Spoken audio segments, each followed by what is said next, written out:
A few moments later.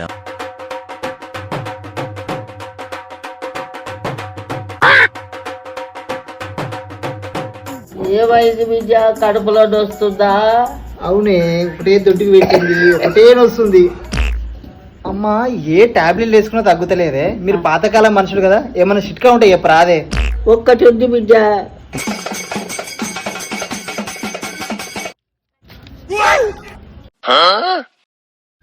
ఎందుకే ఇది? బుడ్డికి రాసుకో, దొడ్డికే రాదు బిడ్డ. తక్కువ అవుతుంది. బుడ్డికి రాసుకో, దొడ్డికే రాదు బిడ్డ. తక్కువ అవుతుంది.